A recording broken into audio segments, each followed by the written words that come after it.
Okay, doctor, you can start. Okay. Very good afternoon and a warm welcome to all. On behalf of CTL, Center for Teaching and Learning, I have the honor and privilege to introduce the speaker of today's session. Dr. Roger Nunn is the professor and the head of English at American University of Sharjah, UAE. He comes with a very, very rich experience.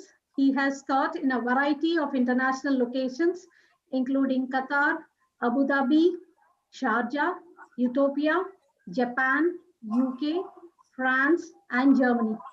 His research interests include developing holistic academic literacy, applying the philosophy of language to learning, intercultural communication, non-blind journal review processes, journal editing processes, and the cultural analysis of literary texts. He is the chief editor of the Asian ESP Journal and the founding member of English Scholars Beyond Borders.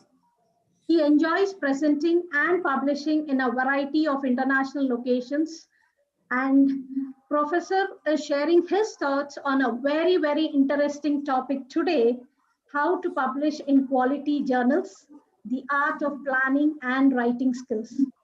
I'm sure you all would agree with me that this topic, how to publish in quality journals, is a billion-dollar question in every researcher's mind.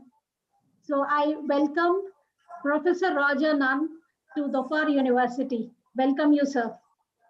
Over to you. Thank you very much, and thank you very much for inviting me here. I'm very happy to be visiting you, albeit remotely. As you can see, I'm sitting in my residence, sitting at home, as we've been doing more or less since March. Everything's happening online here, just as I heard it is for you as well. And of course, we've become very familiar, at least, with online activity. Quite a lot of my activity was online before, especially the journal work and English Scholars Beyond Borders. And actually, we're hoping English Scholars Beyond Borders will be joining you in October as well. That also seems like a strong possibility now. So let me move into my topic straight away. I think I have to share my screen first, don't I? So let me do that first.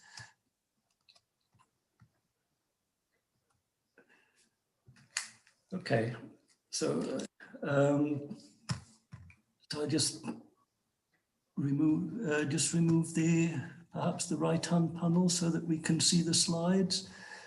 Okay, that's my topic for today, and the art of planning and writing skills. And I spent a lot of my time developing literacy skills, and this is at all levels. And the principles I plan to talk about today won't be in principle so different, because I know a lot of you are teachers as well. They're basically written communication principles we'll be talking about, and the same things apply, I think, whether we're helping people. I've taught courses on writing journal papers as well in my last job, and I've taught very young learners as well, the initial writing skills, but the same kinds of principles apply, but in different contexts as well. So the important thing is always to translate from the context that we're addressing today, which is more a journal context, and to your own context. And of course, none of us are hunting out the same journals either. So I assume a lot of you are from different subject areas there as well. So today, what I've chosen to do today is take all my examples from my own research in science journals, although I'm not a scientist, rather than the humanities journals that maybe a lot of you, if you're in that field, are familiar with. I think there's a lot we can learn from looking at how people write in science journals as well, and how people publish in those places. Just to start with some general background, my colleague with English Scholars Beyond Borders, John Adamson, is very much specialized in publishing in the Far East anyway, into journal publishing and editing processes. And he talks about centering forces in our discipline. And we've seen this happening. We might have expected that internet communication would broaden things out, but recently we're seeing this centering force where we're all under pressure to publish in a relatively limited number of possibly Anglo-centric journals, which of course moves us towards Anglo-centric norms. Now, I'm from the UK, though I've spent more time out of the UK than in it, and more time in the Middle East than in the UK as well. But obviously my own views to some extent will be Anglo-centric as well, because that's my background. And so obviously my views will need translating to your own context. So whether we should be, to what extent we should be appealing to a centre audience, I will be touching on that later. Now, we could critically look at indexing organisations, Scopus, for example, and the two journals I'm involved in editing are both Scopus indexed. And initially we were almost reluctant to do this, but it became inevitable because if you don't at least have Scopus indexing, people might not be allowed anymore to submit papers to you even by their own universities. So these are some of the pressures we know everybody's under. Even postgraduate students now, some of them are being expected to publish to graduate. I was teaching a course in an engineering university in Abu Dhabi where every single student had to take my course in writing for journals. And writing a thesis as well, because they were expected to publish. So that was the kind of pressure they were under. So there are all sorts of things which could impact. Of course, your university's own evaluation promotion committees might require certain things. Ours is relatively flexible here, fortunately.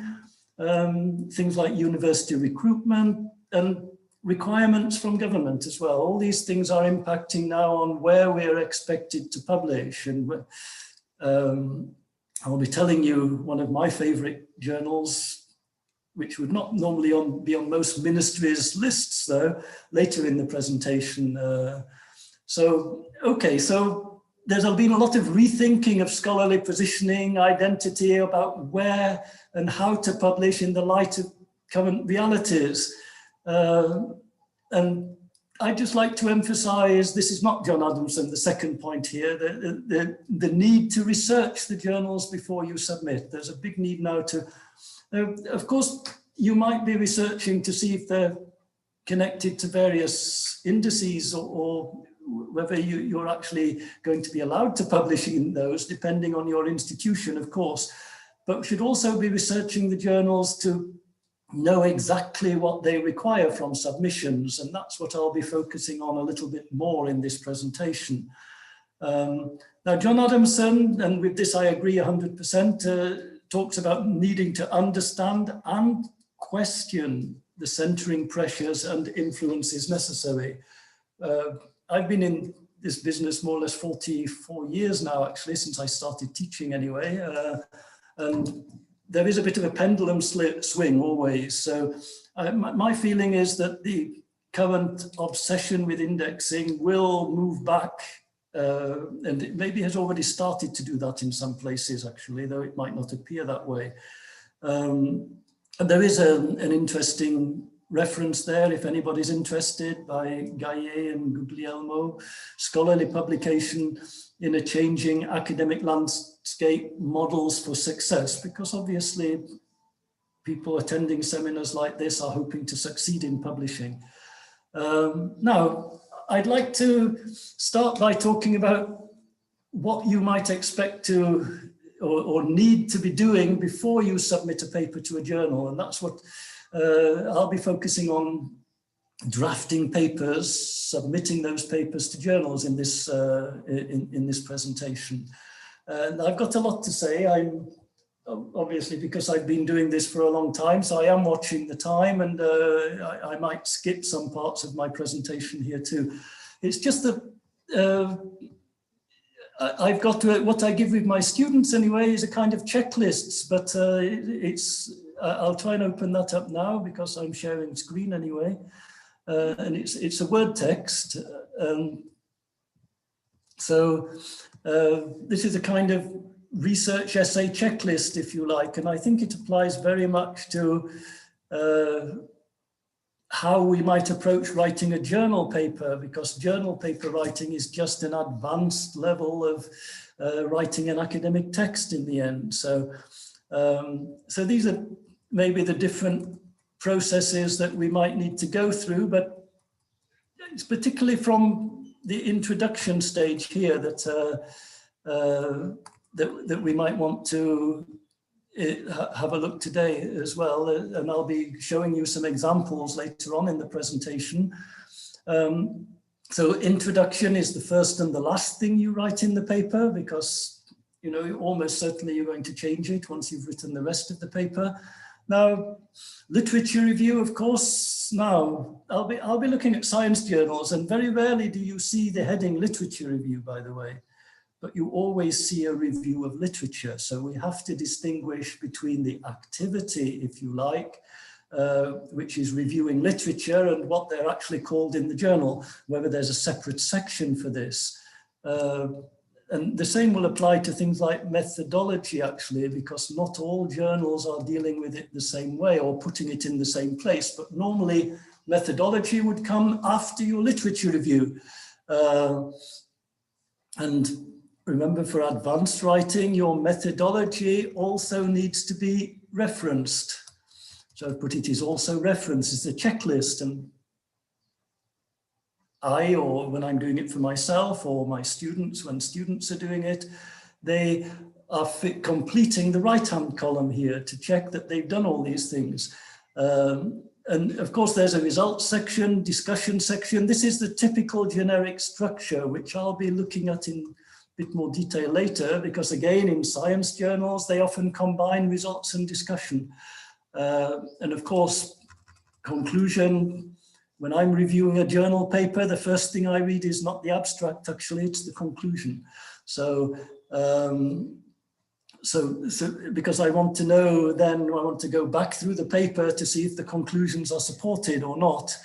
I have emphasized the main new findings as well. Okay, reference list, appendices, and so on. I'll be coming back to a lot of these things later on, but I'll close down the Word document now and move back into the PowerPoint. So what we're looking at here is the generic structure, and there are variations on this.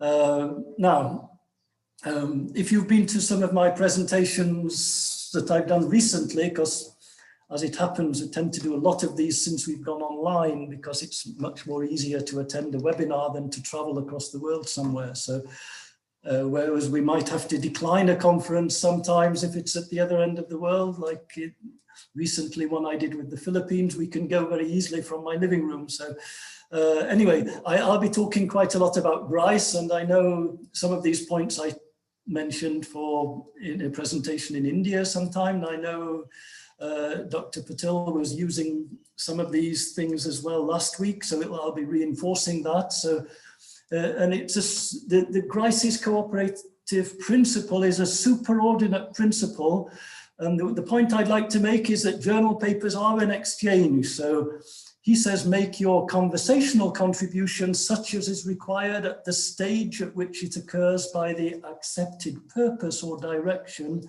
of the talk exchange in which you are engaged. But a lot of my research into GRICE and my publication on GRICE has been converting GRICE's principle and maxims into academic writing principles. Because actually we could hold, this isn't a lecture on GRICE, but we could say that they're actually more appropriate for writing than they are for spoken language, but we can, that would be another presentation. Now, what is required is, in this case, is you have to work out what is required by the journal community, what is appropriate in context, the notion of stage, the stage at which it occurs, what is required at the stage is very, very important in writing for journals, because obviously what's required in the introduction, what's required in the methodology, what's required in results and discussion sections are very, very different. So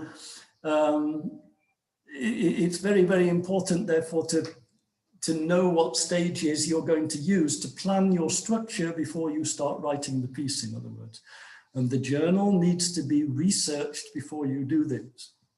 Okay, now this is a typical generic structure that I've shown you already on the Word document. Notice literature review versus review of literature. There must be a review of literature in, I'd say, virtually any journal paper. But there might not have to be specifically what is headed as a literature review. It's not the same thing. You're reviewing literature, you might not have a section. Now, methodology in the top science journal, Nature, actually comes at the end of the paper. So generic structure you have to research.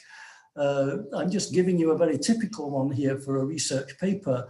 Results often get combined with discussion. Discussion systematically, in my view, when I'm reviewing a paper, should refer back to the literature. Once you've shown your findings, have you linked them back to your literature? Of course, conclusion, reference list, and so on. It's very important to have conceptual frameworks in a research paper, of course. That's why I'm giving my conceptual framework for what I'm talking about today, because for me, this is a researched area. So I have published with other people 10 principles of critical reasoning argumentation for students doing projects, and I'm just adjusting these now because I also use these for journal paper. They were doing projects which were going to become publications as well. So notice number one, look for opportunities for self-regulation to develop your own argumentation skills. That is a superordinate principle. I've highlighted some words which I'll be coming back to in another way, but focus on relevance. Number 4, evidence. Number 3, explain. All these obvious things that we need to be looking about whether we're doing in journal papers. But for me, relevance and evidence are the 2 key words to academic writing of any type. So I'll be coming back to these when I look at Grice's maxims later on. But obviously, the idea of analyzing is part of critical argumentation in number 5. Evaluate strengths and weaknesses of arguments. Whose arguments? Well, authors, when I review papers for the journals I'm editing, they tend to be quite good in a way of evaluating what was in the literature, but not quite as good at arguing, finding the weaknesses of their own arguments. Can you look back at your paper later and identify some weaknesses in your arguments? If you don't, the reviewers will. Interpreting findings from your reading. Interpretation, I'm not going to go into too much today. Obviously, this will come at the end of the paper when you've presented your findings. You're asked to interpret them, basically to argue that you found something new. A lot of authors, by the way, claim they found something new because you're required to do this in a journal paper, but they don't actually have anything new in the paper. That's another issue as well. Number 8, the idea of synthesizing information. I'll be coming back to this in more detail later. It's a very important skill because, well, I'll come back to it later. That's the easiest way. Then the last 2 are just how we go about studying and doing scholarly work in general. Learn from interaction. Interaction can mean reading, interacting with text as well, but promoting dialogue with colleagues across disciplines can help you check your argumentation before submitting to a journal.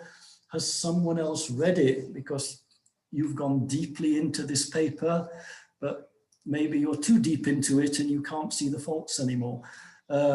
Critically examine and proofread your own writing, not just for language, but also for coherent argumentation. And I'll be coming back to a model for doing this later on. Here I put a link to my paper, which outlines these 10 principles in much greater detail. So if you just look at project-based learning as a holistic learning framework, Google that and you'll find all my papers. I try to go for journals where at this stage of my career where I don't need to go through promotion and so on anymore. Anyway, I try to publish in journals where I'm certain these papers are going to be freely readable by anybody who wants to read them and not restricted access in a print journal, for example. So you will be able to find the papers I'm referring to today. Okay, principle one, and now the journal's Nature and the journal's Science. I'm told, I'm not a scientist, I've done research into this, and I've worked a lot with science lecturers on this work and science students.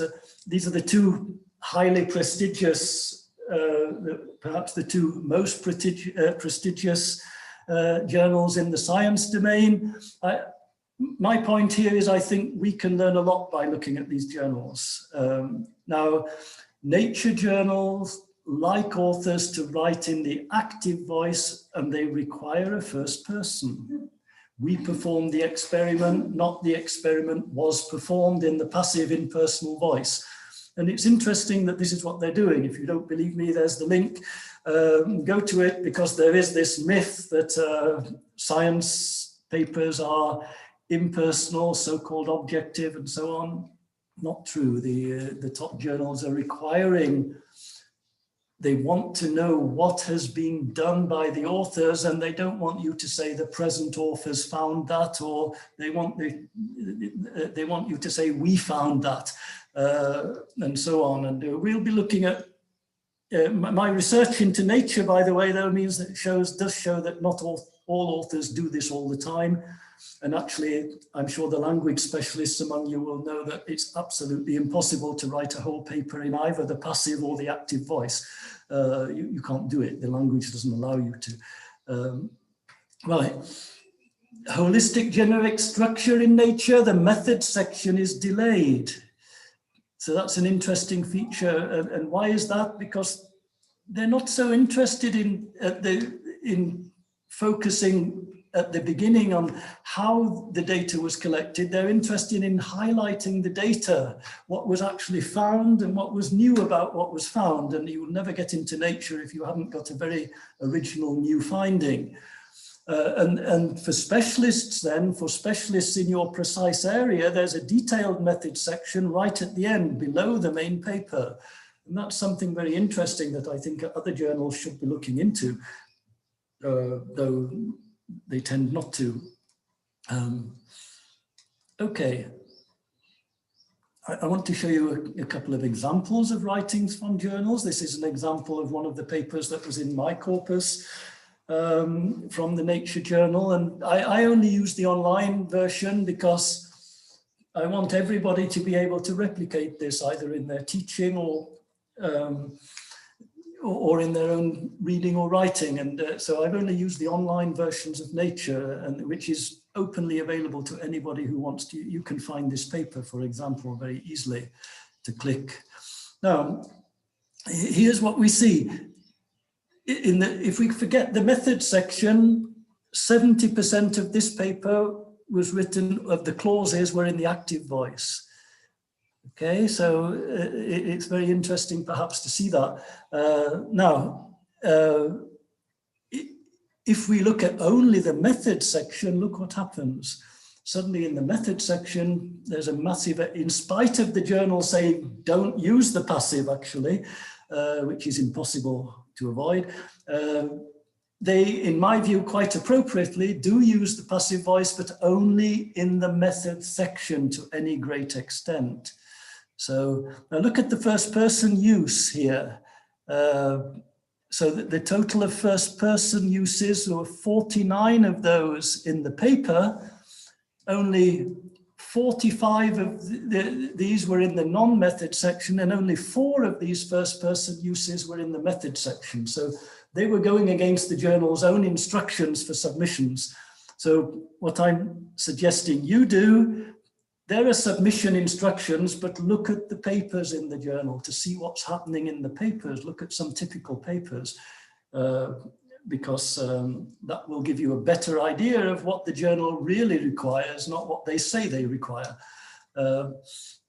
Now, what's the purpose of using the first person and a frequent active, apart from the fact that grammatically it's much simpler? Well, they said, we identified, if you look at this example, you never mind the science, I don't understand all this science, but I'm just looking at how they use language in the paper. And it's true, I've had scientists available if I needed them.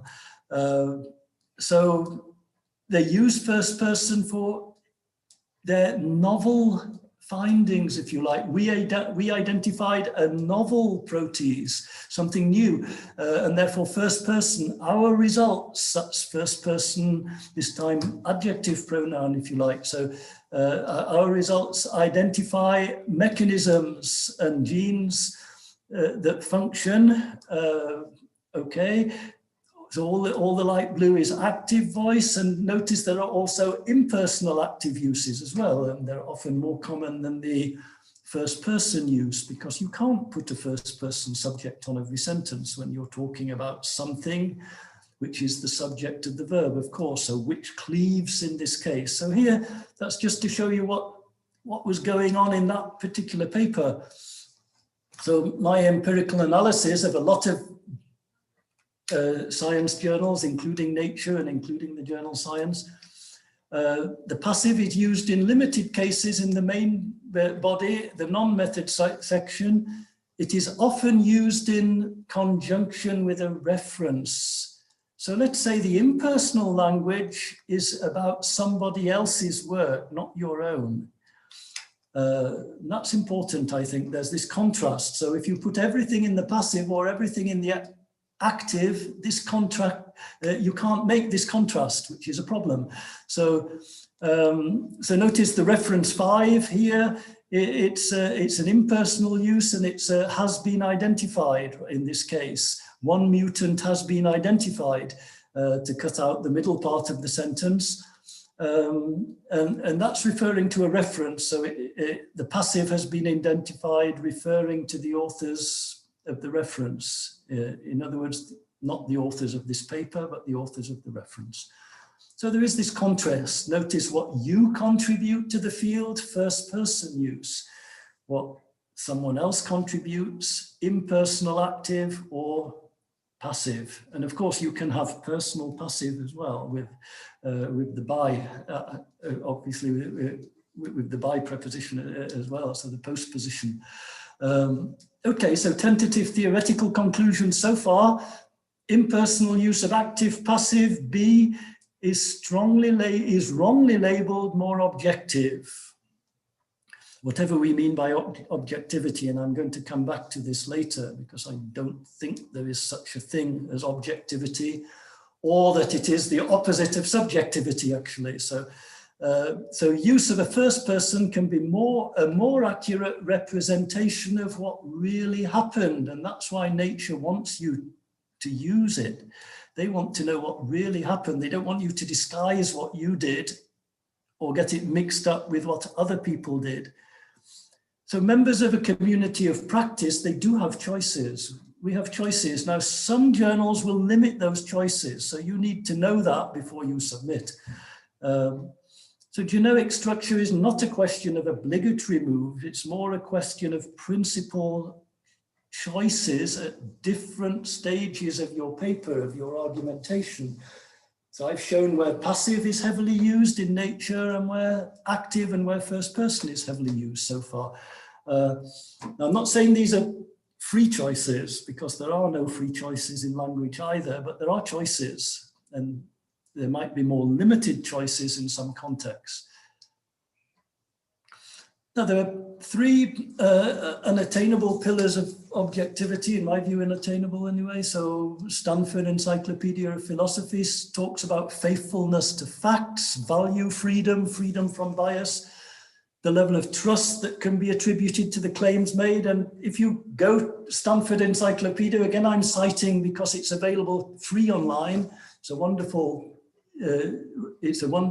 resource, actually, covering all kinds of things. You just look up scientific objectivity here and you'll find this paper, regularly updated. And they will argue that none of these things are possible. That you, after all, how can a writer be free from bias? Because the thought processes are coming through your mind onto the paper or onto your computer nowadays. Level of trust that can be attributed to the claims made. Well, who's going to decide what's trusted? Is it the peer reviewers? Because peer reviewers never agree, as we always know, or very rarely agree about your paper. You get one say it's wonderful, the other says not so good. So my point number 4, I've added on displaying transparent voice. Subjectivity even can lead to lower levels of bias. So that's why I say subjectivity is not the opposite of objectivity, that it's, and actually I don't believe in the notion of objectivity, even in science, though some mathematicians might disagree with me, of course. Okay, let's move on to principle 8 from my model, synthesis, an example of synthesized text from published scientific writing. The reference here is a numbering system, IEEE referencing, rather than the ones, the name and date system we are familiar with. So here, notice that in this case, this does come from a review of literature. There was no literature review in this paper, but there was a review of literature. And notice how in one paragraph, there is reference to what, 1, 2, 3, 4, 5 different papers, and it's synthesizing. So when writing your literature review or review of literature, do not do this, like paper 1 says this, paper 2 says this, paper 3 says this. What you're doing, you pick up the themes that you are dealing with in your paper, synthesize, combine the information into coherent paragraphs, which is what is going on here. This is a science paper, it's not complicated though, I don't think. We can all understand this one, whether we're scientists or not. Since groundwater is vital for both human consumption in Arab countries, and 2 references from the list said this. IEEE, by the way, is in order that they appear in the paper. So you can assume that numbers 3 and 4 here were mentioned earlier on in the paper. There's no mistake in referencing here. So notice we have to assume, without checking back necessarily, we have to agree that both these authors said this. And when I look at, this is just an anecdote for me, when I look at people who've cited my own papers, I must say I find 50% of the time I'm often misquoted or used for a purpose that my paper doesn't really support. So that's the problem with this kind of scientific writing, perhaps, is that you know, they don't show you the quotations. You don't get quotations that often in scientific papers, but are we going to check back all the original references when reviewing a paper? I doubt if many people do that. Did they really say this? Okay, this is what I want to really emphasize on the idea of synthesizing parts of the paper. So what I'd like you to, I've color coded this. So if you want to look at the part in green at the beginning and at the end as well. So of significance is that our research, first person, this is their own finding, okay? The part in green. The middle part, sandwiched in the middle, comes from literature. So in other words, he's going back to the literature now. And this is a paper, I think, by Dr. Arvind Pillai, a chemistry specialist. And so referring to Shearman, referring to Robinson, and IEEE users note that you can give the author's name if you want to using IEEE, as long as you also give the number. So hence the general impact in the bottom part in green now, our work could make a useful contribution and so on. So notice this is synthesizing what they found, what other people found that maybe supports this or led up to this, and finally how their finding creates impact, if you like. Now, not everybody would agree with this last sentence, by the way, that you have to blow your own trumpet in this way, saying that you've made a useful contribution. Some reviewers will tell you, let us decide that, or let the reader decide that. But in any case, there we go. Okay, so I seem to have lost the ability to move my slide there, so might just have to,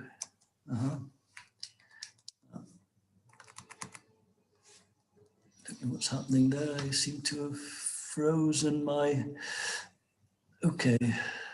Perhaps I'm going to stop sharing for a second and go back to perhaps share my screen and hope that that will then allow me to move the slide on. Yes, okay. Okay, so another simple conceptual framework which I found is the most useful for writing journal papers, for people learning to write journal papers and people revising their papers. 4 principles, maxims actually, Grice's maxims of quantity, money, quality, relevance. I give you a reference here of more. I've written a lot of papers relating to Grice's principle and maxims, but one by Mark Wyatt and myself in 2019, Exploring Academic Writing with Grice, based on courses we were given partly into writing for journals. So notice maxims are not rules, they're guiding principles. I can't give you rules about writing a journal paper, even if we are focusing on one particular journal, can only give you guidelines about how to write the paper well.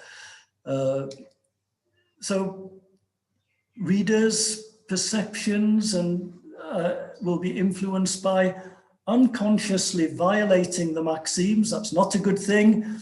Deliberately flouting the maxims, that's normally seen to be a good thing. If you know the maxims but deliberately go against them for a good reason, that's probably creative use of structure and so on. Okay, so these are the 4 different maxims, and I'll keep moving on those, and we'll take them one by one.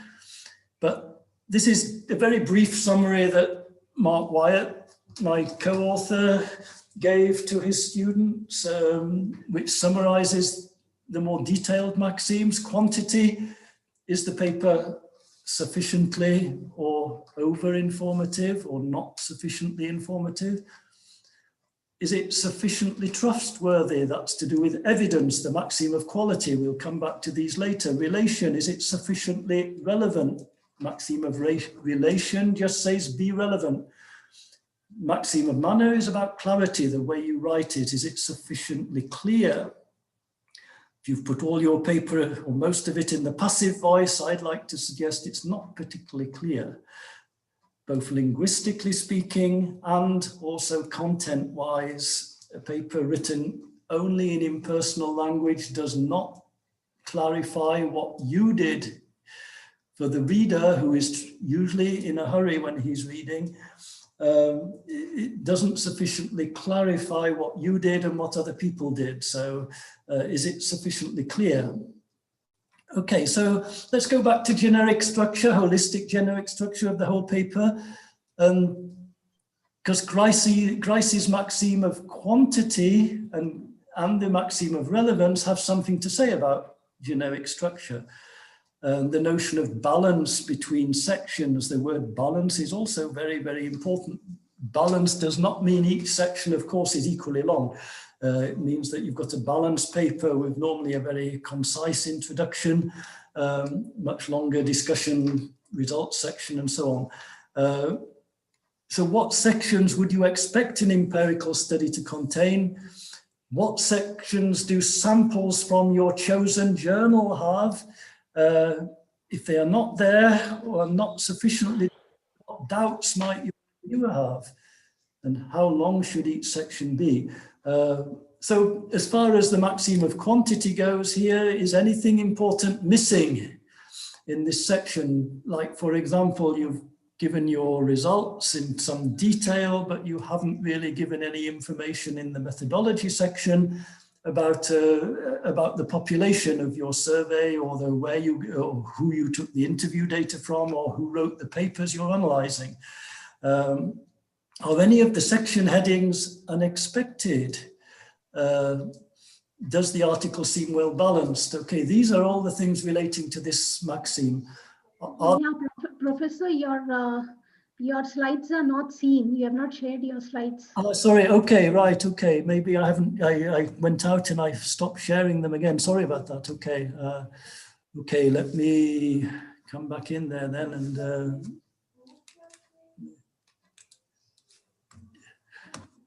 Okay, let me try to go to slideshow.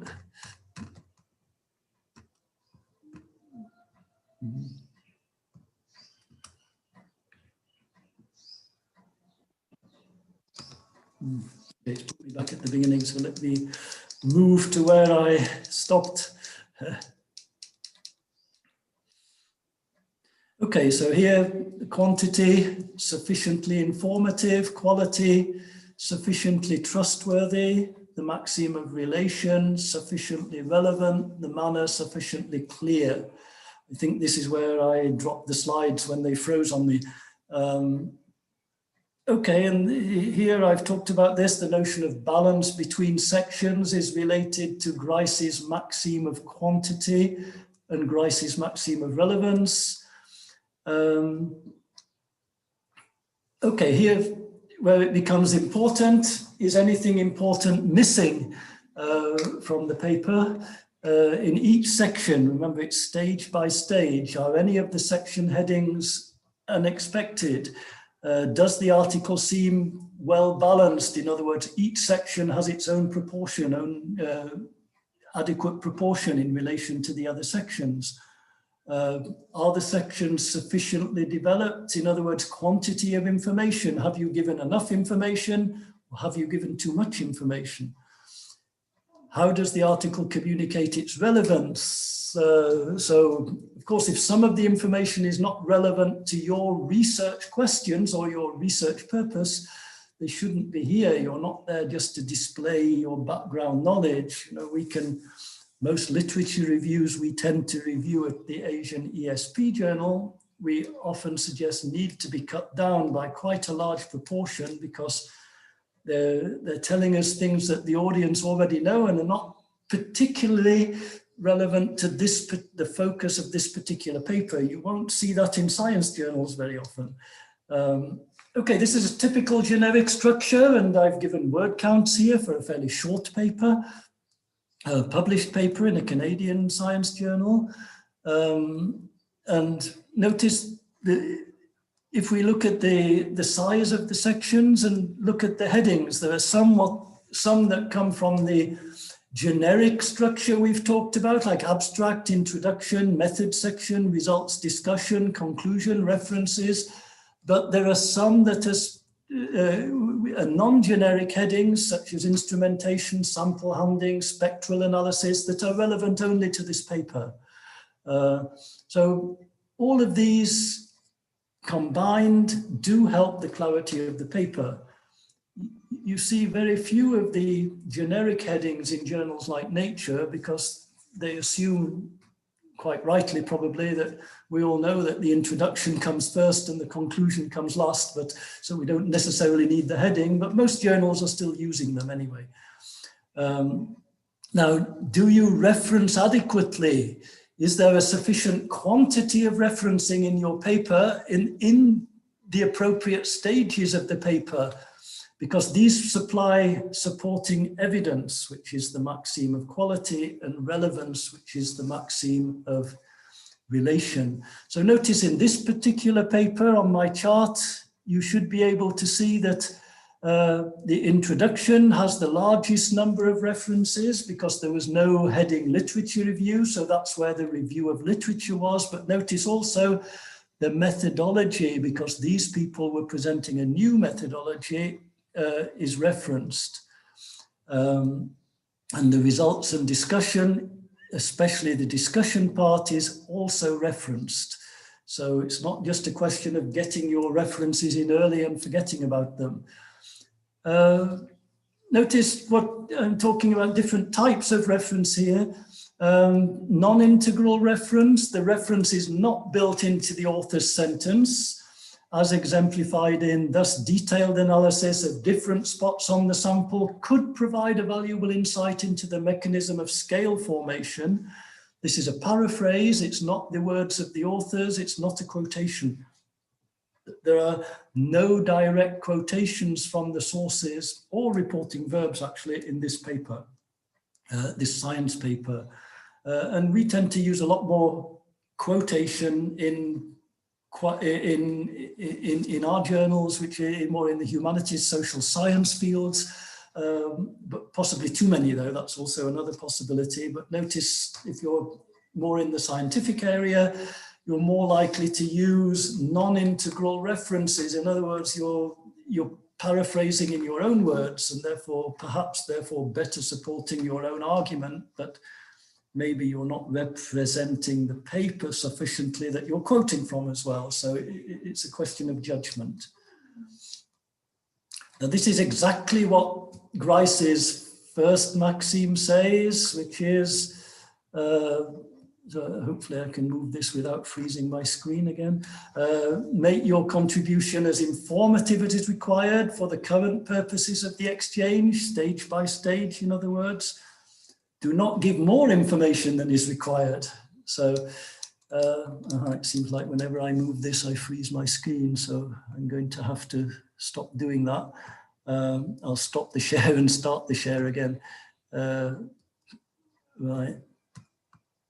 There we go. Okay. Is that helping me move on? It's not.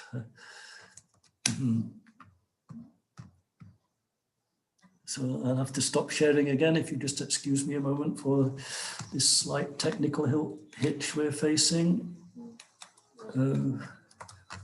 Right.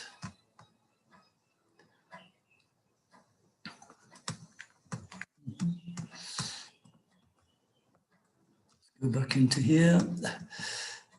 Okay. Okay, so I'll share the screen again and okay, right, here we go. So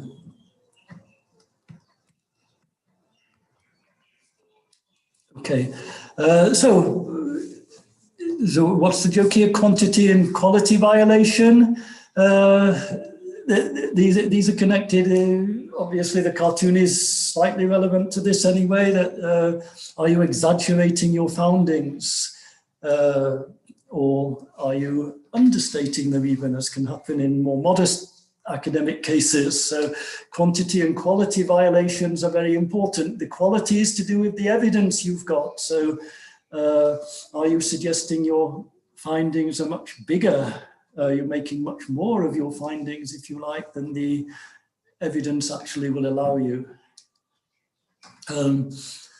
So what I've tried to emphasize partially so far as a kind of principle of academic writing for journals, I think whether we're scientists or not, we can all learn concision from scientists. Science papers often only about 3,000 words long. This is one of my favorite quotes from Antoine de Saint-Exupéry, the French writer. Perfection is achieved not when there's nothing more to add, but when there's nothing left to take away. I've asked a question which I won't ask you to answer. Does this agree with Grice's maxim of quantity? To some extent, yes, it agrees with half of it. That there certainly will be more things to take away, that perhaps, but maybe you've missed something out that's essential too. Okay, Grice's maxim of manner is to do with clarity, basically. The super maxim, be perspicuous, be clear. Now, be orderly, we've talked about with generic structure, but be brief, avoid unnecessarily prolixity. Let me give you examples of this. Obviously, we want to be using simple, plain English with the technical language needed. We can always express, I'd find, the same information in fewer words. If you challenge yourself to do this, look at a particularly wordy paragraph, very long sentence. I'm sure you can say it in fewer words. This is an example, just a silly example from my students' work that basically said, in conclusion, it can be concluded that. It's the kind of thing we're talking about with the maxim of manner. Okay, this is a sentence. I'll leave you a couple of seconds to read it. And obviously, I think you all notice that this is badly worded, extremely badly worded, to do with research done in the UAE.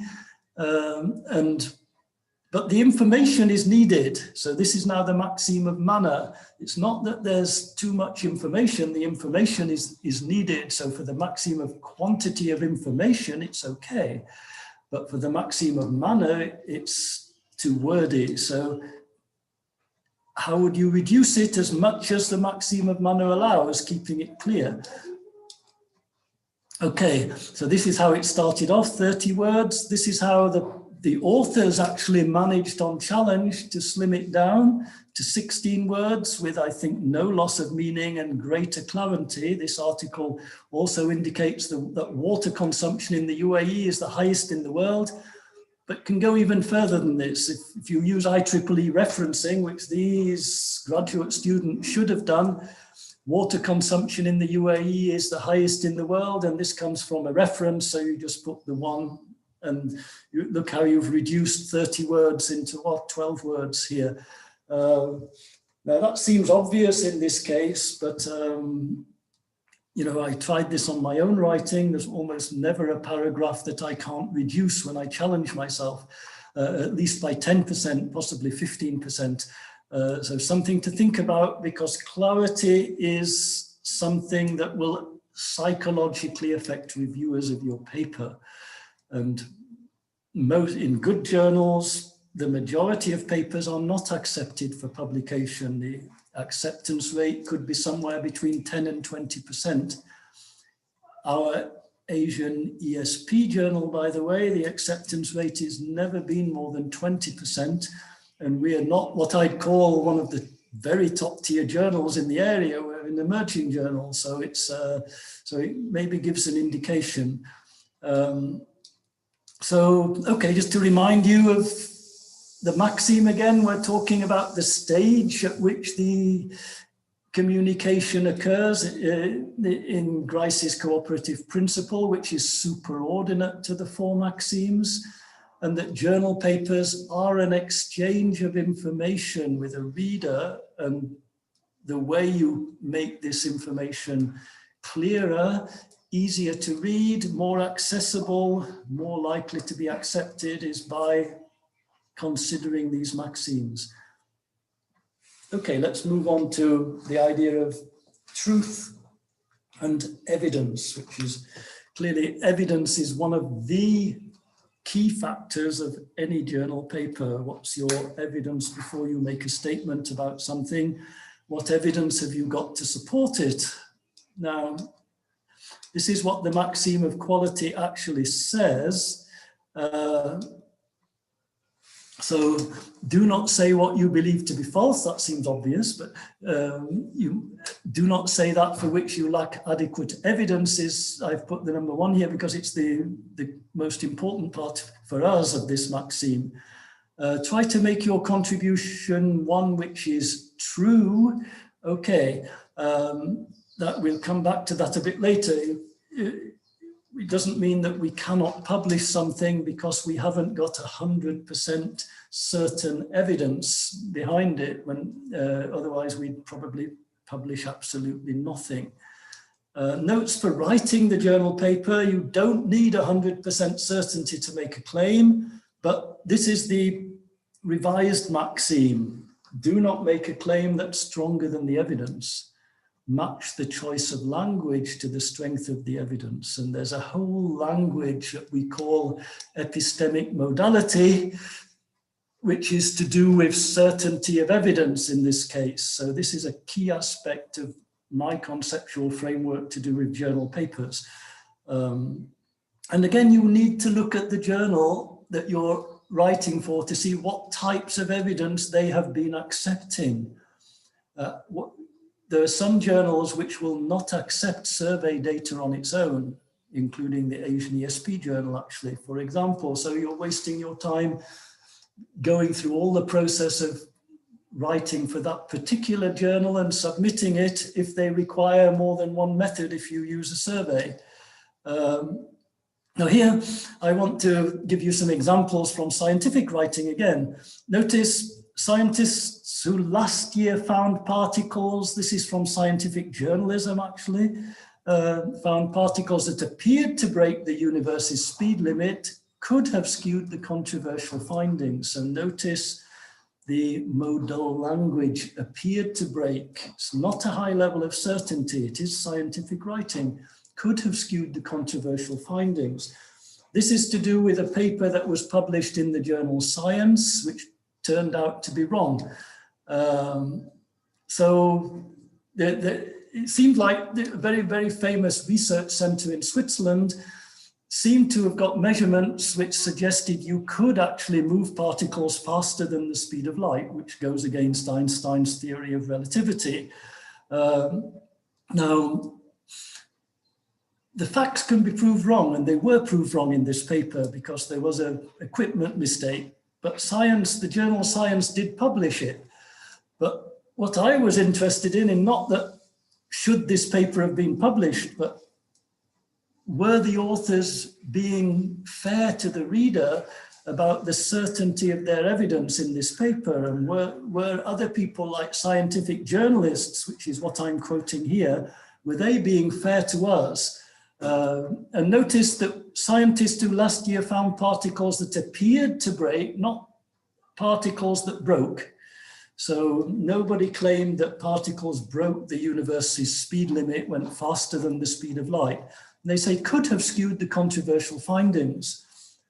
I'm doing this because I want you to see scientific writing, even if you're not a scientist, because some people think you have to show a high level of certainty in your findings, but this is not true. You actually have to use appropriate language so that you don't make claims that are beyond your evidence. So if you think there are doubts, you show these doubts by the choice of language. There's a whole language out there of epistemic modality, I'm calling it, which is key to writing journal papers. Okay, this is just my Wikipedia searching. Some people say don't use Wikipedia, but my own library here found that Wikipedia is no less reliable than the Encyclopedia Britannica. So before you tell your students not to use Wikipedia, think along that line a little bit too, because it has improved, I think. Anyway, the point I'm just making here, anyone wishing to challenge Einstein's theory of relativity needs to use cautious language. Particles appeared to break the speed limit. Two technical issues could have skewed the controversial findings. There is explicit modal language like appear to, could have. There's implicit modal language like controversial. If it's controversial, you're doubting it. So, and so there is no definitive list. I could give you a kind of list, and I do give my students a kind of list for this type of language, but it's never definitive because there is all the implicit language where you can imply lesser levels of certainty. So epistemic modality is used to express caution when challenging what has previously been believed. Modality expresses the author's degree of commitment to the truth of what she is reporting or claiming. Strength of claims depend on evidence to support the claim. Notice you cannot not use modality in language. If you're a linguist, you will, I'm sure, know this. If you studied pragmatic theory, there's either 100% certainty, zero certainty, something is true, something is not true, or there's all the different range in between, but you cannot not use some degree of certainty. Now, I'm not saying modality might be important, I'm saying it is important. And so that's a very, very strong claim. So conceptual and practical definition here. So here we've got some implicit uses of modal language. The opera team, that's the team of scientists who did make a mistake, but they got it published in the top journal, second top journal in the world, where they sounded a loud word of caution. So they themselves were very cautious. There's no epistemic modal words here, but there is epistemic modality where they sounded a loud word of caution. Their findings were a shock to them. This also expresses doubt. So notice there are many, many ways of being creative in the language to express an appropriate level of certainty, confidence in your evidence. So this is implicit versus explicit modality. So explicit, words like may, might, could, appear to. implicit, they sounded a loud word of caution. Okay, I think we've probably made this point, so I'll move ahead. This is now an example from electrical engineering, just to try to reinforce the point. This is from a journal paper. So, however, in the presence of uncertainties, the observer may not be able to force the output estimation error to converge to zero. I've used electrical engineering here because this is possibly the most, alongside mechanical engineering, the most mathematical area of engineering. Therefore, you might expect the highest level of certainty, but notice how they use estimation probability theories as well. So hence the estimated states, they're estimated, they're not certain. Thus the observer structure might not be applicable, okay? Now, is this good writing or not good writing? My suggestion is this is very good writing because they are giving the appropriate, adequate level of certainty that matches the evidence they are bringing to support their claim. So this is what the maxim of quality says. We've seen it before, I know, just want to reinforce this point. Make the choice, match the choice of language to the strength of the evidence. Do not make a claim that is stronger than the evidence. Don't wait to get 100% certainty before you decide you can publish to make your claim, but be cautious about how you write the paper. Now, Grice, I've researched into a lot myself. Obviously, it's one of my own biases, perhaps academic biases. But he doesn't say things that are not said by other people elsewhere as well. But notice the parts in red here, the other things, he talks about the principle and the maxims, of course, the conventional meaning of the words, such as modality we've been talking about, but also talks about the context, linguistic and otherwise. Other items of background knowledge you need, the fact or supposed fact that all relevant items falling under the previous headings are available to both participants. Both participants know or assume this to be the case. Now, there's a kind of convention in journal writing that you have to tell people what they already know to start with in the review of literature, and then you have to go on to add what we hope people don't already know, what your contribution is. So this is a very important point here. Of course, there are other maxims such as be persuasive. Your writing needs to be persuasive. But is it opposed to the maxim of quality? Here is, of course, I'm sure you're all looking across the Atlantic, maybe slightly less so, since we do now know who's won the American election, I think, as far as I know anyway. And this is a quote from our late dear president, well, not quite late, but our doctors get more money if someone dies from COVID, you know that, right? Okay, this is expressing very high level of certainty. I mean, our doctors are very smart people. In reality, health experts say the US death toll likely undercounts. The word likely is modality here. So how many Americans have died of coronavirus? So you have the high level of unreliable certainty. Now, there's the political rhetoric and there's the academic rhetoric in combination. Okay, and coming back now to the other most important word in academic writing, relevance, maxim of relation. The only point I'd make here is this is a very important word, relevance, in journal paper writing, and you must establish relevance early. You could put the reviewer off in the first sentences of your piece. Maybe we'll, okay, so we have to make assumptions about what will be and especially will not be relevant. But I think in the reality of the communication with journal reviewers, you have to tell them very early what is relevant, or at least put it forward.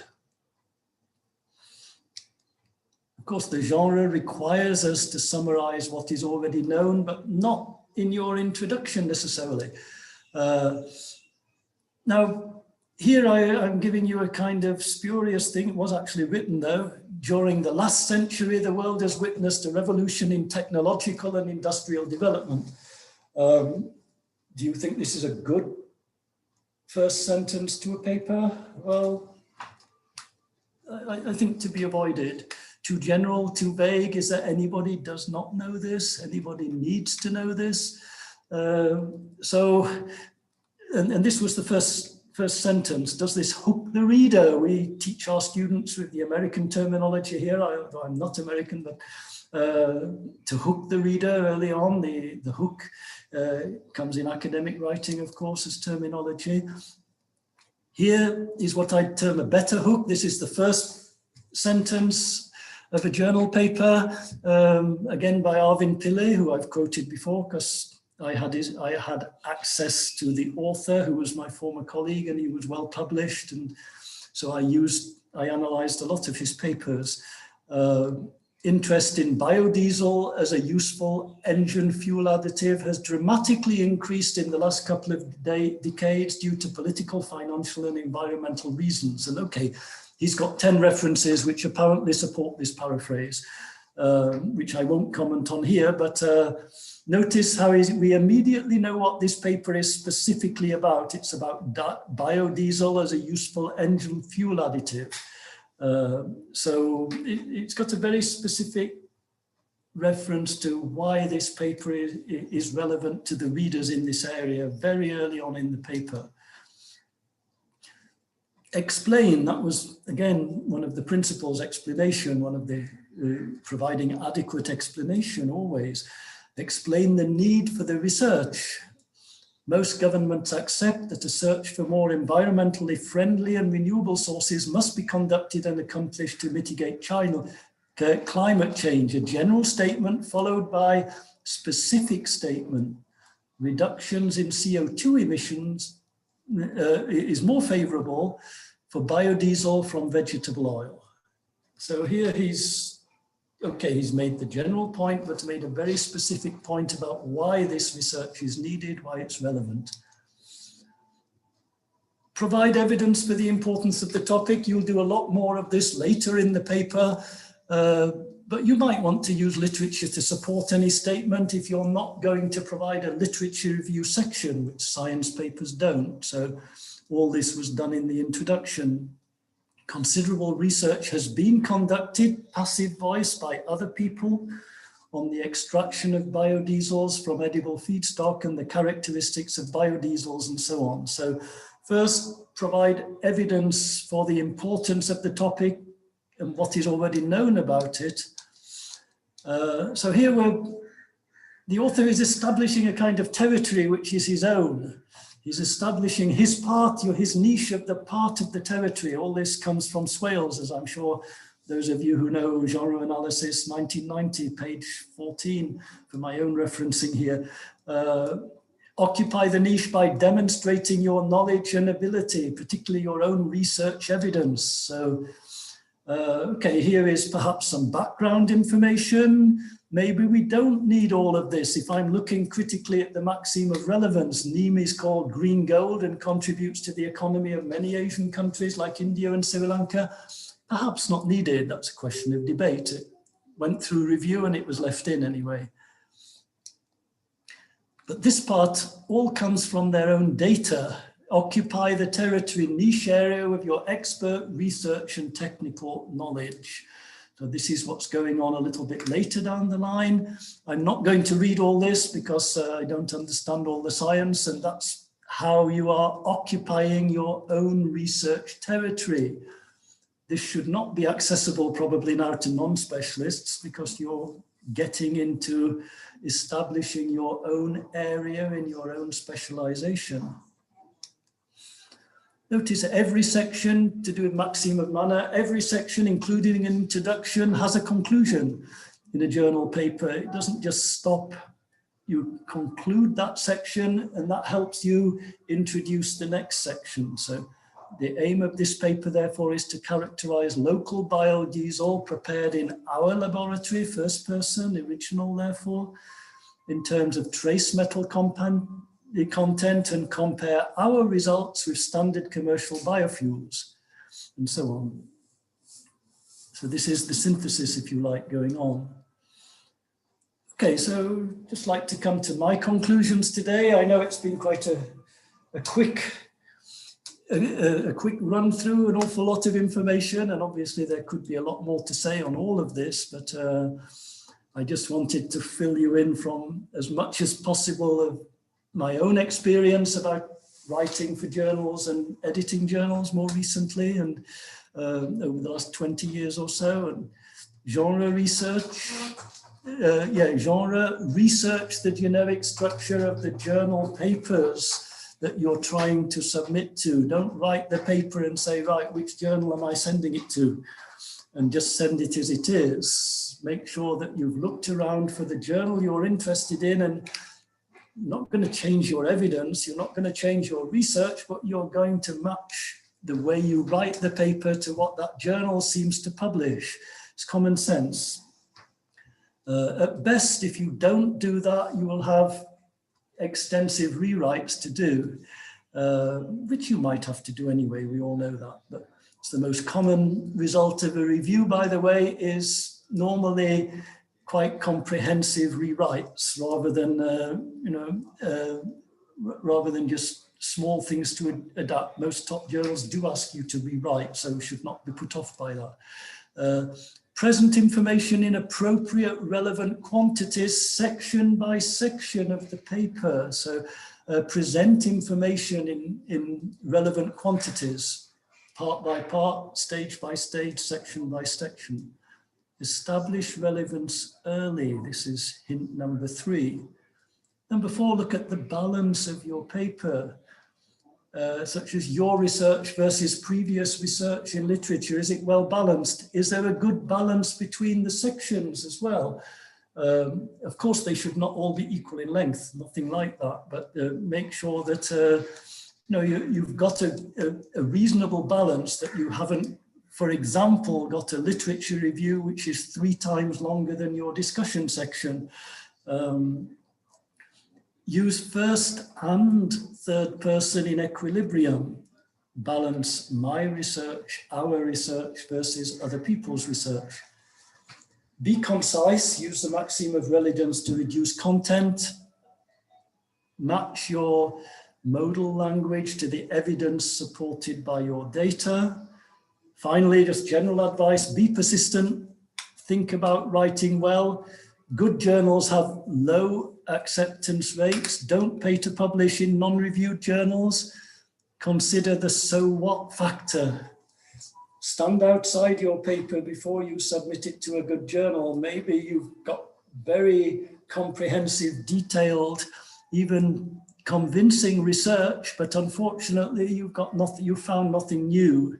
Everything agrees with what was found before. Maybe you can make a point for confirming previous research if it needs confirming.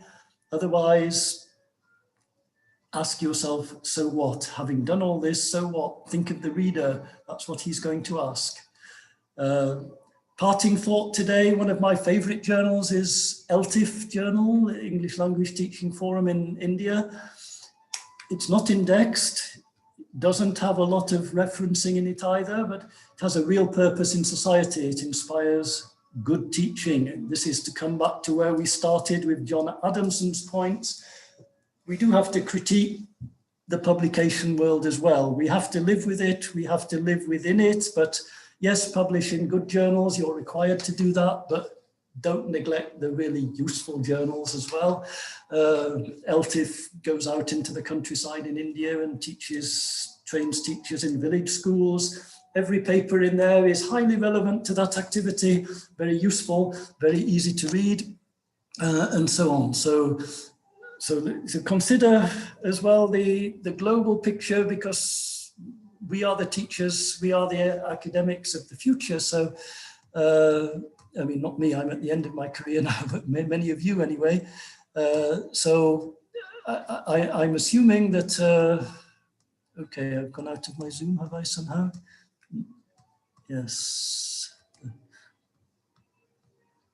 No.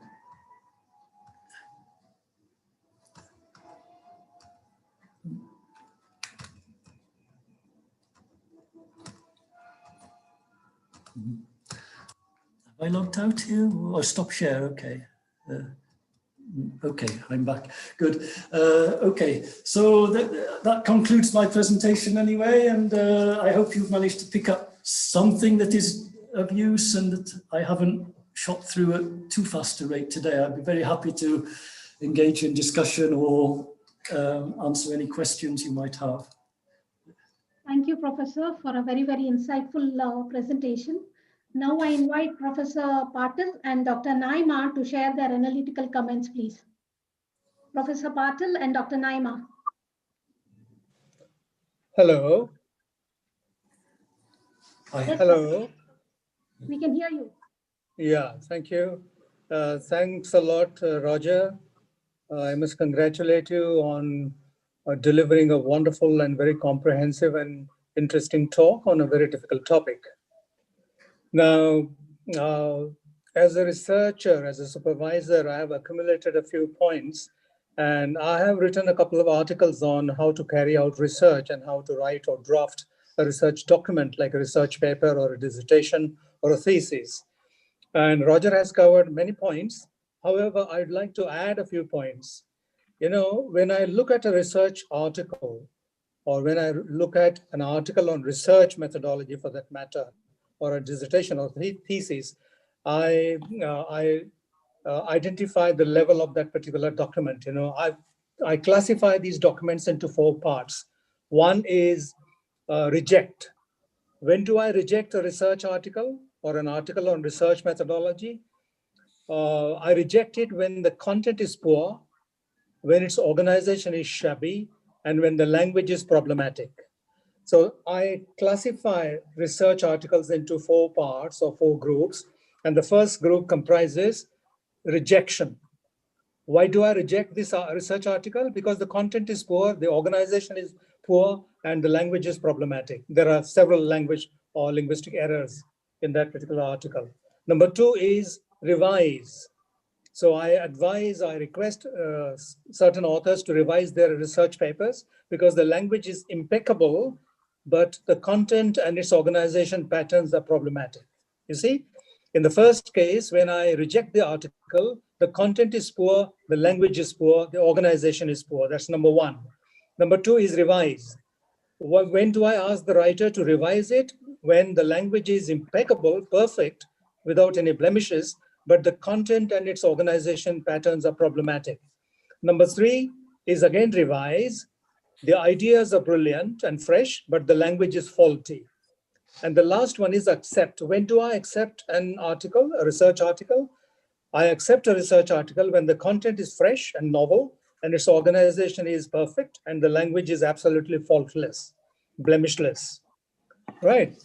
That's one point that I'd like to add to what Roger has already done. And I've dealt with these points in one of my research articles. So I'm reminded of what T.S. Eliot says in his poem, or in his essay called Tradition and the Individual Talent. And when we talk about research, we do some research, literature review, we need to go back to research that has already been done earlier. So he says in the essay Tradition and the Individual Talent, no poet, no artist of any art has his complete meaning alone. So there is a tradition. Several people have done research before I have done my own research, and several more people are going to do research after I have submitted my own research. So I'm a part of the tradition, just as a poet or an artist is a part of a tradition. The poet, no artist of any art has his complete meaning alone. His significance, his appreciation is the appreciation of his relation to the dead poets and artists. You cannot, or we cannot value him alone. You must see him for contrast and comparison among the dead. What happens when a new work of art or thesis is created or produced is something that happens simultaneously to all the works of art, all the dissertations, all the theses which preceded it. That's what T.S. Eliot says in the essay Tradition and the Individual Talent.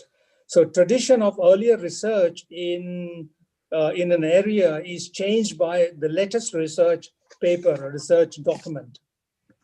In his poem called Four Quartets, T.S. Eliot says, time present and time past are both perhaps present in time future. and time future contained in time present, time past. So what he's trying to say is that an individual researcher is an inseparable part of the tradition. The future and the present and the past are all a part of a continuum or continuity, for example. And this is an important quality of good research document. Writing a research paper, in my opinion, is a painful process, a very rigorous process. It resembles the process of writing the first love letter, right? It resembles the process of writing the first love letter. Write it and reject it, draft it and throw it away, write it and reject it and throw it away. It goes on. A true and passionate research paper writer is excited, but is never happy with what they have written. Research paper writing is a process which we go through before we submit it and before it is finally accepted for publication. A good research document shows anaphoric as well as cataphoric references, backward pointing as well as forward pointing aspects. The anaphoric references refer to literature review, for example. We carry out a review of literature that has already been written or that is already available on hand. The anaphoric references refer to literature review, which indicate gaps that lead to research objectives and research questions and hypotheses. The forward pointing or cataphoric aspect points to further research possibilities. A good research paper will definitely talk about research that has already been done and research that can be done in the near future in that particular area. A good research paper exhibits accuracy, and accuracy in terms of accuracy of language and accuracy of data, and appropriacy of language and appropriacy of tools, and so on and so forth. Thank you so much. Back to you, ma'am. Dr. Naima. Thank you. Roger, thank you very much for such an informative and helpful talk. You really did pack a lot into the time we had. I don't have much to add, but I would like to reiterate, three of the areas that you emphasized. The first one I'd like to pick on is really research, not just your research topic, but the journal that you're going to write in, where you're going to submit. That is so important. Read through, don't just look at the submission guidelines, but read through papers and, give yourself time to digest those papers. Just become familiar with the journal's style and also the journal's values. And my second, the second thing I'd like to pick up on is that have a clear focus, have a clear argument to your paper. Don't try to do everything in one paper.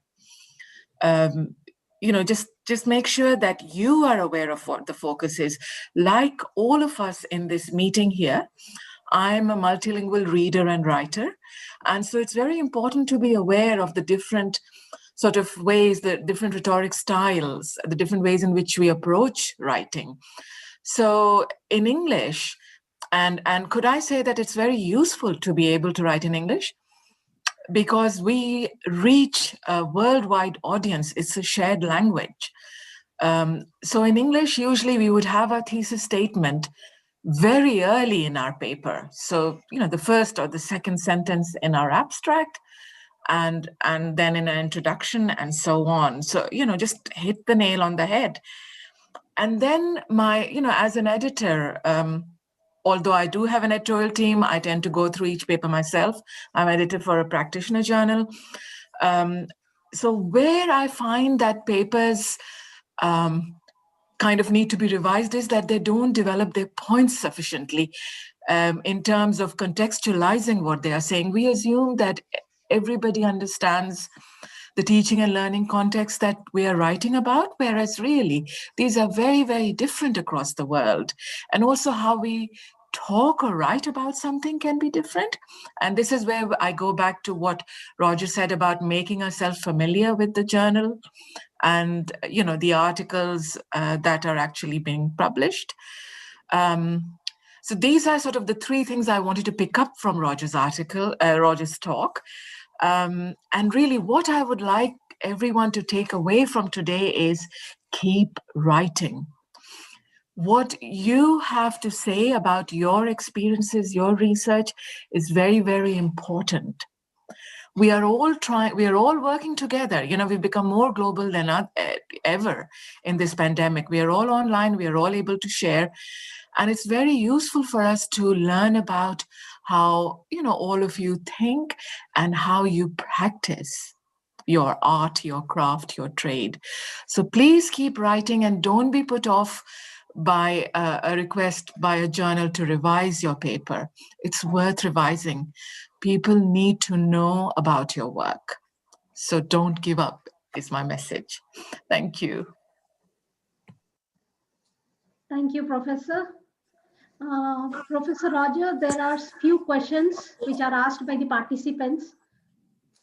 The first question, in some science journals may accept active sentences. Is it allowed to use personal pronouns such as I and we in the journals of arts and humanities while publishing research findings?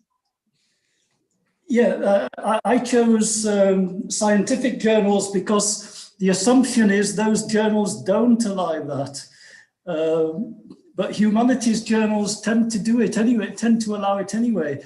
And it's just that there might be a perception that they don't.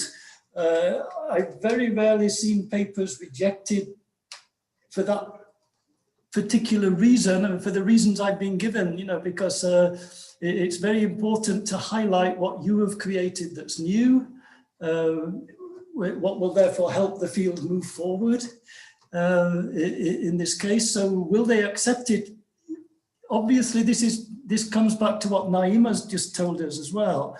And nice to see you, Naima, by the way. I haven't seen you for a while now. And so it's, yeah, it comes very much back to that. I think that you've got to know what the journal's asking you. If the submission details say don't do it, you don't do it. If it was me now as an author and a journal said don't use the first person, I'd go for a different journal because I just don't agree with them. So I would assume that I'm in clash with that journal and they're not likely to take my paper anyway. So obviously you want to find a journal that's to some extent in harmony. And so will they allow it? There's one area where I'm told, and I think it's true, that they're still very reluctant to do that. And for some reason, that's in the field of psychology. It seems like psychology papers tend to be very impersonally written. So it is a question of perhaps field of study. It's also a question journal by journal. Publishing, as we all know, in many, many respects is in transition at the moment, is in flux. And you know, nobody really knows where to publish, which journals are acceptable, which are not. And again, nobody's really 100% clear where writing style in journals is actually heading as well. But one trend I've definitely seen is, since I've started out and since writing now, that it's certainly generally accepted, and as I've shown today, sometimes required, that you need a first person voice in there. You are the author, after all. It's your voice that will make your research stand out. And if you hide it behind impersonal language, well, there could be an issue there as well. Yeah, the next question is, why references should be differentiated from one journal to the other? Do you think it is better to have one standard method for all the journals? Are references considered a distinctive advantage for the journal? Well, I think there are basically two general styles of referencing, which one is the name date system, the other is the numbering system, possibly with footnotes as well. Why are they different across journals? This is a good question. It's just the historical evolution. It's like we might say, why is English grammar so illogical as well? And we'd be right. The English language, grammar of English is not a rational thing. As such, it has its own rationality, perhaps, that's evolved historically over time. And we would, of course, it'd be great if there was only one way, perhaps it would be great, but it's not going to happen. It's not going to happen because science has their own way. Engineers are obviously attached to, not all engineering areas, but many engineering areas are attached to IEEE. Then, you know, so and then literature people are almost certainly going to go for MLA, aren't they? And then there's APA, which is the ones that I'm more familiar with the journals I work with. So I don't think we're going to do away with those distinctions, but I would just add and also connect back to what ZN was saying earlier on, I think, when he made his comments right after my paper, that journals will not necessarily, I think good journals are unlikely to reject you for two different things. One is, as long as you've referenced correctly and you have referenced everything and haven't borrowed stuff without referencing, then you'll be fine. And they'll just say you need to fix the APA, you need to fix the IEEE, and they'll give you the chance to do that normally. Because the important thing for the journal, I would say, is that the content, the novelty of the content and the quality of the content is the most important thing. Now, a lot of language journals actually in our area will tolerate less than perfect language in the first draft if the content is very interesting and very sound. They might tell the authors to get it fixed because they don't always have the capacity to do that for them, of course. But of course, it's best to get your paper very carefully proofread for language before you submit. But as Naima tends to have pointed out, there are a lot of people being obliged to write in English now who wouldn't typically be most comfortable in English as their first language. And there's a big international controversy now about you know, why such good research in local journals in other languages doesn't get the prominence and can't get the prominence because those authors can't adapt to the norms of other cultures and can't necessarily adapt well to the English language either. So we do try on the journals I'm editing anyway to tolerate less than good language as long as we find that the research is really sound. So that's basically, if that answers, I'm not sure if it fully answers, but yes, definitely if there was one referencing system, it would make it easier for everyone to learn them, but it's not going to happen. Yeah, actually there is a request from one of the participants. We would like a list of articles on this very useful topic. A list of articles on this topic, yeah. Yes. Okay. So there's a request from one of the participants. We can probably try to put something together. It's not going to happen very quickly in my from me because they're spread across various sources in all my files, but I'll try to do this over the next weeks. But we're in a very hectic part of our semester at the moment. Just the exam. Could I just come in at this point, Roger? Is that okay? So you had given a very useful reference on one of your earlier slides for a book. So I would really suggest, rather than articles, yes, people go to that book. Yes. You know, because the thing about research articles is that they can be a moving feast, and you know they present sort of different points of view, which for early career writers, you know, it takes a while to get around all the different stances that people take. So that book is actually a really good one. So yeah, that would be the one to do. And also, you know, one can read a lot about writing, or you know, one can just write and go through that process of drafting and redrafting that ZN was recommending. So, you know, just get stuck in is what I would say. I mean, the person I know who's probably written the most about writing journal papers is Ken Hyland, isn't he? Would you agree, Naima? Or it's so possibly. Yes. He would get you. Yeah. But you know, you don't have to. I mean, it's usually very well balanced writing, and he's a real top expert in the area. So I think it's well worth looking at some of his things. But having said that, I think Naima's absolutely right. You've got to. You have to measure, we're all extremely busy people, I'm sure, so we have to measure our time between reading about how to write journal papers and getting on and doing them as well. Yeah, Professor, one last question.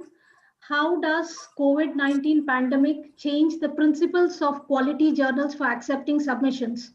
Don't you think literature review limits the researcher's choice and freedom of generating theories or augmentation and interpretation?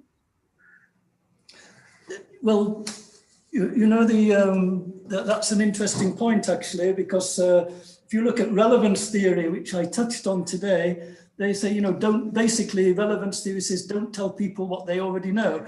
And in journal papers, we're expected to tell people what they already know, but there is a point to it though, and that's really to find, you know, the next stage in the tradition, the gap in the research, what's new, what you're contributing that's new. How do you demonstrate that something is new if you haven't summarized some previous research? The problem we have now, when you're writing a PhD thesis, for example, when I wrote mine quite a long time ago, I was told you have to refer to everything that's ever been written on classroom discourse, which was my topic at the time. And we'd expect it to be really comprehensive. You cannot do that nowadays. There's so much published, you know, internationally in all kinds of journals, and you know, no library will find it all for you. So, so it's a very, very good point. I've used the word balance here. Now the balance will depend on the journal. If you're a language specialist, go to ELTJ, they don't want you to reference very much. I think if it's still the same, it used to be a maximum of 7 when I wrote for them, of 7 references. So you had to limit yourself to 7 references, very good discipline actually. So, you know, choose the journal that doesn't require such elaborate referencing. Does it kill creativity? It's a question I've asked myself all my career, actually. I still try and do some creativity of poetry, songs, and so on myself. But it's, I wonder if academic life has helped my creativity or killed it. And start to think it might have killed it a bit, actually. But it's, so yeah, it's a possibility. Does it kill creativity? It's a very good question. I think it depends on the way we teach it as well.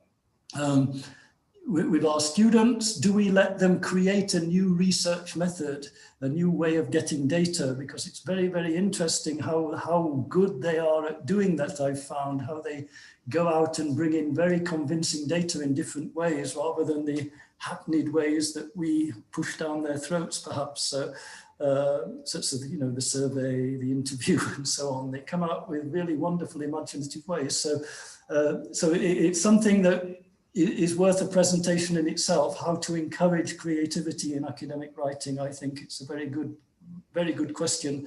I haven't got a very good answer to it, because I suspect that the question was implying that we're killing creativity.